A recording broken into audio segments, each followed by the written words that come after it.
Kia was 9 and lived with her mom and dad in a very small town. Most of the houses were grey and small and had tiny gardens where not many flowers grew. She had only been at her new school for a few days, so she hadn't made any new friends yet. Kia loved birds, all birds. Sometimes she wished that she had been a bird instead of a little girl. An old lady lived next door, and Kia was so happy to help her out by feeding her budgerigar, a girl with short black hair, wearing a yellow top with green spots on and matching green trousers. She holds her hand out. A blue bird sits on her hand. The old lady had some beautiful pictures of birds on the wall. Kia loved looking at them, wondering what their lives were like, how they sang, or even if they just squawked. One day after school, she was at the old lady's house, and she couldn't take her eyes off a picture of a bird that looked like a large parrot with bright orange feathers under its wings. Photo frames with pictures of birds in. The biggest frame has an orange, yellow and brown bird in it. A voice said, "It's funny you should look at that picture." That bird is called a Kia. They are from New Zealand on the other side of the world. Some people call them naughty parrots. "Wow, really?" said Kia.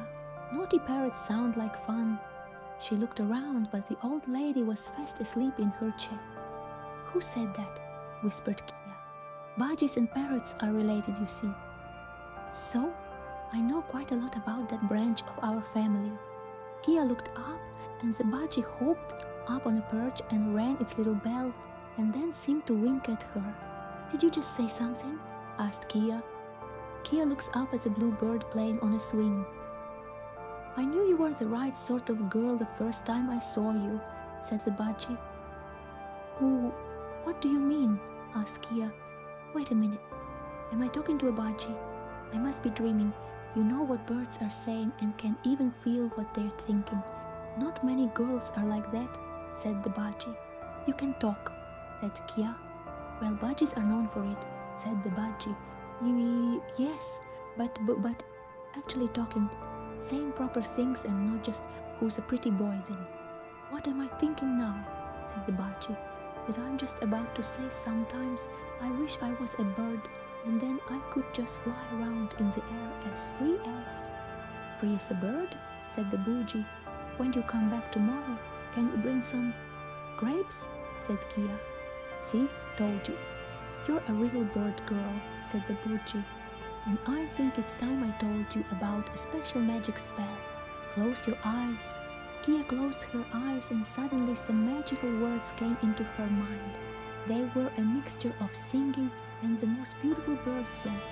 Her face lit up with a huge smile. Kia is surrounded by yellow lights and red, green, blue swirls. She dances with her arms in the air and eyes closed. "Now, close your eyes again, whisper those words, and see what happens," said the budgie. Kia did, and the next thing she knew, she opened her eyes and gasped. She was fluttering gently in the air. She flew up to a mirror and saw a beautiful little yellow bird with a red beak and green wings looking back at her. "That jungle bird is your bird shape," said the budgie. "And when you need to, just whisper those magic words then, to turn back to being a little girl.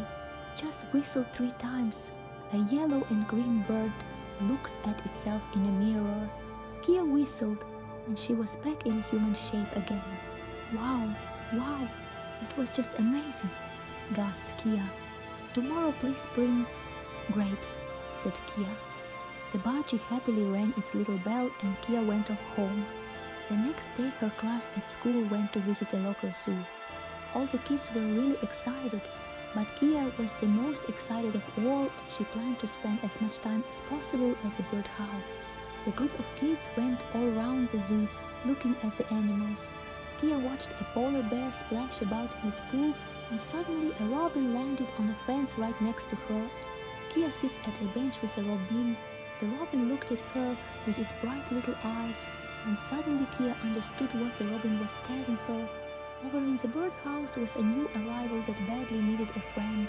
Kia skipped over to the birdhouse and couldn't believe her eyes. So many different kinds of birds all happily chattering away, and some even imagining they were back in their homes far, far away. Finally, she came to a cage and was amazed to see a very beautiful but unhappy looking bird that looked exactly like her jungle bird's shape. She thought quickly and whispered her magic spell. Instantly, she found herself inside the cage perched right next to the jungle bird. Two birds perched in a cage. The jungle bird was so surprised it nearly fell backwards.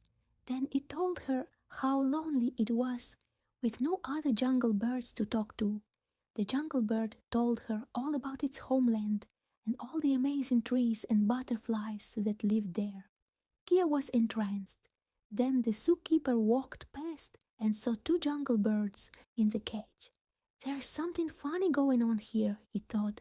Where did that other one come from? Soon the zookeeper came back with the head bird keeper, but by then Kia was back in human form, standing outside the cage. The bird keeper said, "Ah, seen another jungle bird in the cage?" Kia said, "No, I cannot tell a fib. I haven't seen another jungle bird in there." Next thing, the jungle bird started pecking hungrily at its food. A green bird with a blue head pecks at food on the floor. That bird has hardly eaten anything since it came here a few days ago, and we were getting worried. "It seems to like you," says the bird keeper.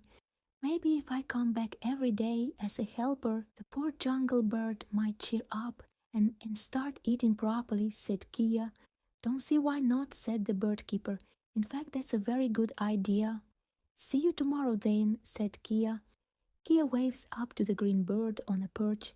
She winked at the jungle bird, and the jungle bird winked right back. The end.